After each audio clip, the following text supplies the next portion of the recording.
ओम शांति। आज 18 दिसंबर 2024 के साकार बाप दादा के मधुर महावाक्य। बाबा ने कहा, मीठे बच्चे, सर्वशक्तिमान बाप से बुद्धि योग लगाने से शक्ति मिलेगी। याद से ही आत्मा रूपी बैटरी चार्ज होती है। आत्मा पवित्र सतो प्रधान बन जाती है। प्रश्न, संगम युग पर तुम बच्चे कौन सा पुरुषार्थ करते हो जिसके प्रारब्ध में देवता पद मिलता है? उत्तर, संगम पर हम शीतल बनने का पुरुषार्थ करते हैं। शीतल अर्थात पवित्र बनने से हम देवता बन जाते हैं। जब तक शीतल न बने तब तक देवता भी बन नहीं सकते। संगम पर शीतल देवियां बन सब पर ज्ञान के ठंडे छींटे डाल सबको शीतल करना है। सबकी तपत बुझानी है, खुद भी शीतल बनना है और सबको भी बनाना है। ओम शांति। बच्चों को पहले पहले एक ही बात समझने की है कि हम सब भाई भाई हैं और शिव बाबा सभी का बाप है। उन्हें सर्वशक्तिमान कहा जाता है। तुम्हारे में सर्व शक्तियां थी। तुम सारे विश्व पर राज्य करते थे। भारत में इन देवी देवताओं का राज्य था। तुम ही पवित्र देवी देवता थे। तुम्हारे कुल व डिनाइस्टी में सभी निर्विकारी थे। कौन निर्विकारी थे? आत्माएं। अभी फिर से तुम निर्विकारी बन रहे हो। सर्वशक्तिमान बाप की याद से शक्ति ले रहे हो। बाप ने समझाया है, आत्मा ही 84 का पार्ट बजाती है। आत्मा में ही सतो प्रधानता की ताकत थी, वह फिर दिन प्रतिदिन कम होती जाती है। सतो प्रधान से तमो प्रधान तो बनना ही है। जैसे बैटरी की ताकत कम होती जाती है तो मोटर खड़ी हो जाती है, बैटरी डिस्चार्ज हो जाती है। आत्मा की बैटरी फुल डिस्चार्ज नहीं होती, कुछ न कुछ ताकत रहती है। जैसे कोई मरता है तो दीवा जलाते हैं, उसमें घृत डालते ही रहते हैं कि कहाँ जोत बुझ न जाए। अभी तुम बच्चे समझते हो तुम्हारी आत्मा में पूरी शक्ति थी, अभी नहीं है। अभी फिर तुम सर्वशक्तिमान बाप से अपना बुद्धि योग लगाते हो, अपने में शक्ति भरते हो, क्योंकि शक्ति कम हो गई है। शक्ति एकदम खत्म हो जाए तो शरीर ही न रहे। आत्मा बाप को याद करते करते एकदम प्योर हो जाती है। सतयुग में तुम्हारी बैटरी फुल चार्ज रहती है, फिर धीरे धीरे कला अर्थात बैटरी कम होती जाती है। कलयुग अंत तक आत्मा की ताकत एकदम थोड़ी रह जाती है, जैसे ताकत का दिवाला निकल जाता है। बाप को याद करने से आत्मा फिर से भरपूर हो जाती है। तो अभी बाप समझाते हैं, एक को ही याद करना है। ऊंचते ऊंच है भगवंत, बाकी सब है रचना। रचना को रचना से हद का वर्षा मिलता है। क्रिएटर तो एक ही बेहद का बाप है, बाकी सब हैं हद के। बेहद के बाप को याद करने से बेहद का वर्षा मिलता है। तो बच्चों को दिल अंदर समझना चाहिए कि बाबा हमारे लिए स्वर्ग नई दुनिया स्थापन कर रहे हैं। ड्रामा प्लान अनुसार स्वर्ग की स्थापना हो रही है, जिसमें तुम बच्चे ही आकर राज्य करते हो। मैं तो एवर पवित्र हूँ, मैं कभी गर्भ से जन्म नहीं लेता हूँ, न देवी देवताओं की तरह जन्म लेता हूँ। सिर्फ तुम बच्चों को स्वर्ग की बादशाही देने के लिए। जब यह 60 वर्ष की वानप्रस्थ अवस्था में होता है, तब इनके तन में मैं प्रवेश करता हूँ। यही फिर नंबर 1 तमो प्रधान से नंबर 1 सतो प्रधान बनता है।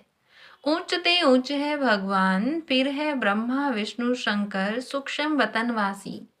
यह ब्रह्मा विष्णु शंकर कहाँ से आए? यह सिर्फ साक्षात्कार होता है।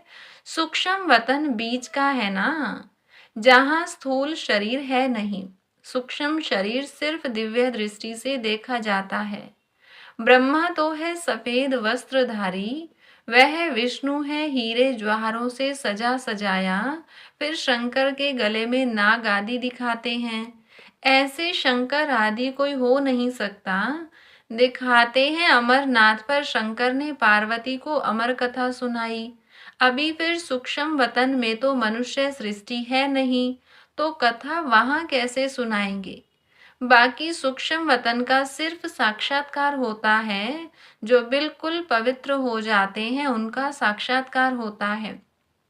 यही फिर सतयुग में जाकर स्वर्ग के मालिक बनते हैं। तो बुद्धि में आना चाहिए कि इन्होंने फिर यह राज्य भाग्य कैसे पाया।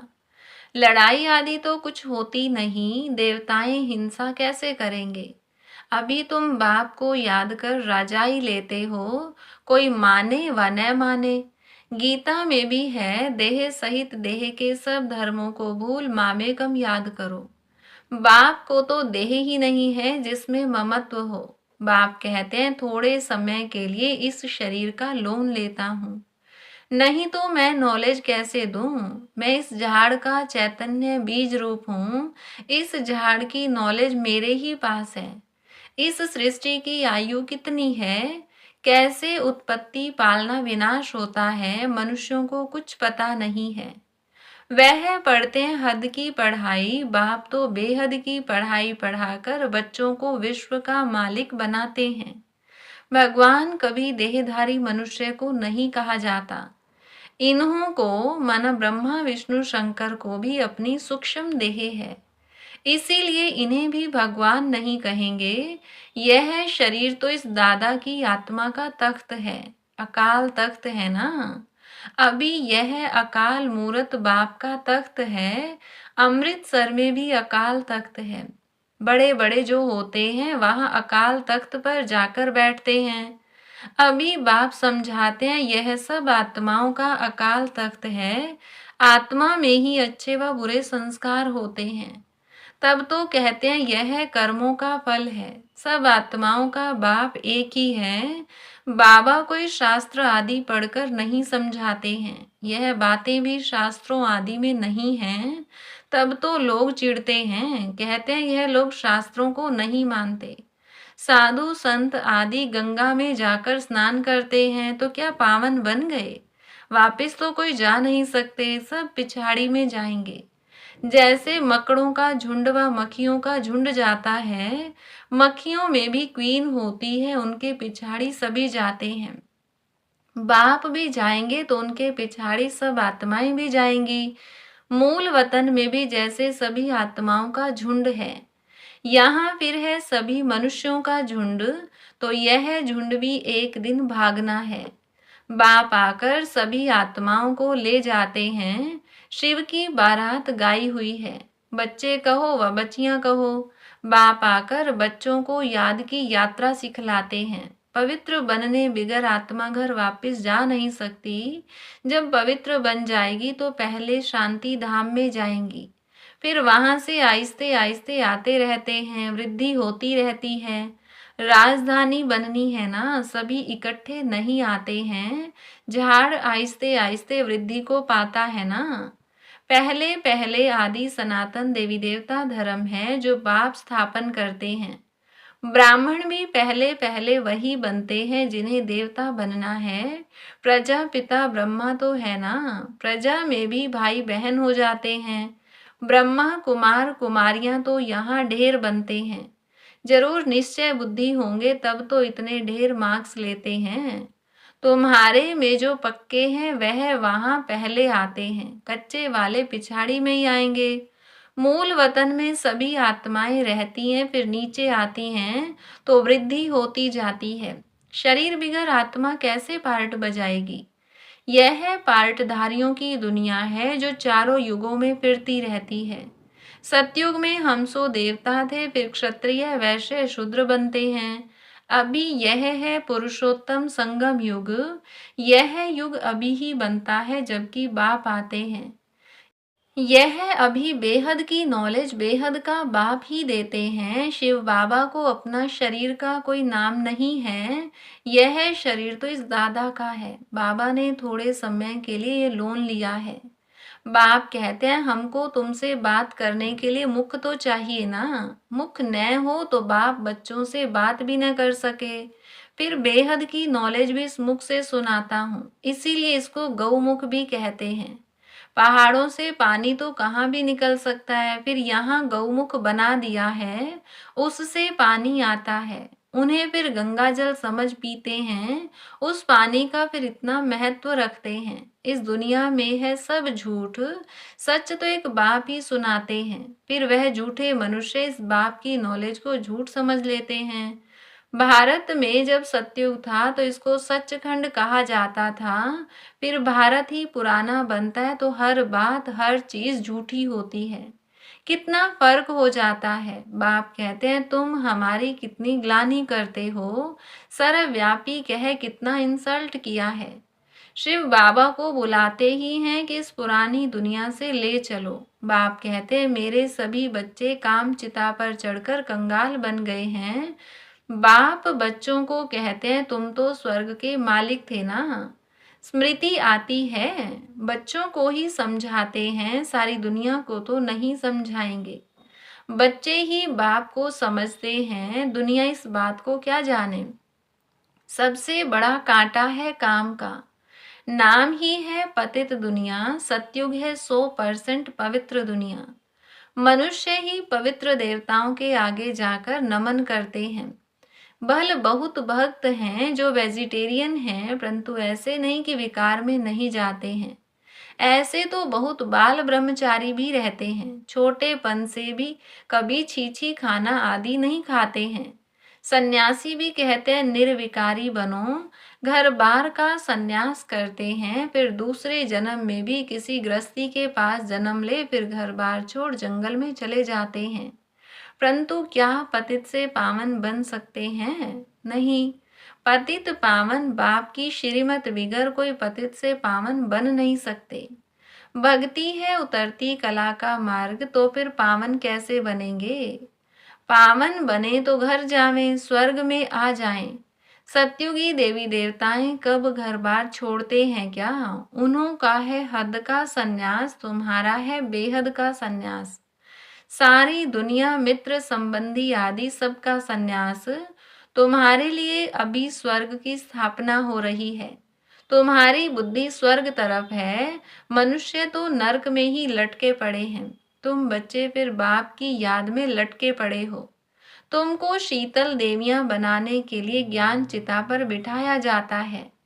शीतल अक्षर के अगेंस्ट है तपत। तुम्हारा नाम ही है शीतला देवी। एक तो नहीं होगी ना, जरूर बहुत होंगी जिन्होंने भारत को शीतल बनाया है। इस समय सभी काम चिता पर जल रहे हैं। तुम्हारा नाम यहाँ शीतला देवियां है। तुम शीतल करने वाली, ठंडा छींटा डालने वाली देवियां हो। छींटा डालने जाते हैं ना, यह है ज्ञान के छींटे जो आत्मा के ऊपर डाले जाते हैं। आत्मा पवित्र बनने से शीतल बन जाती है। इस समय सारी दुनिया काम चिता पर चढ़ काली हो पड़ी है। अब कलश मिलता है तुम बच्चों को। कलश से तुम खुद भी शीतल बनते हो और दूसरों को भी बनाते हो। यह भी शीतल बने हैं ना, दोनों इकट्ठे हैं। घर बार छोड़ने की तो बात ही नहीं। लेकिन गौशाला बनी होगी तो जरूर कोई ने घर बार छोड़ा होगा। किस लिए? ज्ञान चिता पर बैठ शीतल बनने के लिए। जब तुम यहाँ शीतल बनेंगे तब ही तुम देवता बन सकते हो। अभी तुम बच्चों का बुद्धि योग पुराने घर की तरफ नहीं जाना चाहिए। बाप के साथ बुद्धि लटकी रहे, क्योंकि तुम सबको बाप के पास घर जाना है। बाप कहते हैं मीठे बच्चे, मैं पंडा बनकर आया हूँ तुमको ले चलने। यह है शिव शक्ति पांडव सेना है। तुम हो शिव से शक्ति लेने वाली, वह है सर्वशक्तिमान। मनुष्य तो समझते हैं परमात्मा मरे हुए को जिंदा कर सकते हैं, परंतु बाप कहते हैं लाडले बच्चे, इस ड्रामा में हरेक को अनादि पार्ट मिला हुआ है। मैं भी क्रिएटर, डायरेक्टर, प्रिंसिपल एक्टर हूँ। ड्रामा के पार्ट को हम कुछ भी चेंज नहीं कर सकते। मनुष्य समझते हैं पत्ता पत्ता भी परमात्मा के हुक्म से हिलता है, लेकिन परमात्मा तो खुद कहते हैं मैं भी ड्रामा के अधीन हूँ, इसके बंधन में बांधा हुआ हूँ। ऐसे नहीं कि मेरे हुक्म से पत्ते हिलेंगे।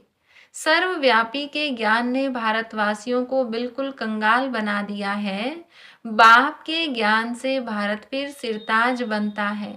अच्छा, मीठे मीठे सिकिलधे बच्चों प्रति माता पिता बाप दादा का याद प्यार और गुड मॉर्निंग।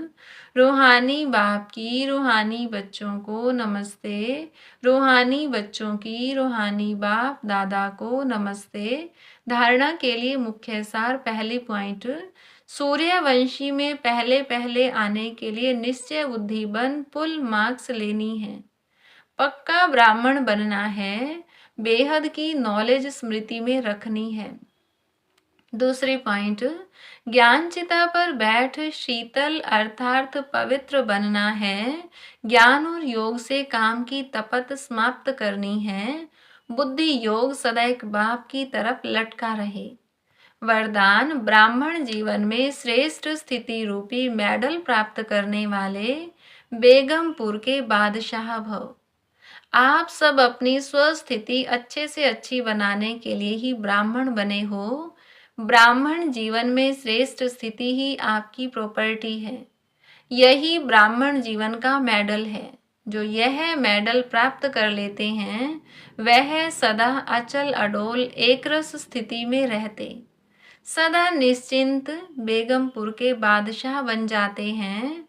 वे सर्व इच्छाओं से मुक्त इच्छा मात्रम अविद्या स्वरूप होते हैं। स्लोगन, अटूट निश्चय और पलक से कहो मेरा बाबा, तो माया समीप भी नहीं आ सकती। अच्छा, ओम शांति।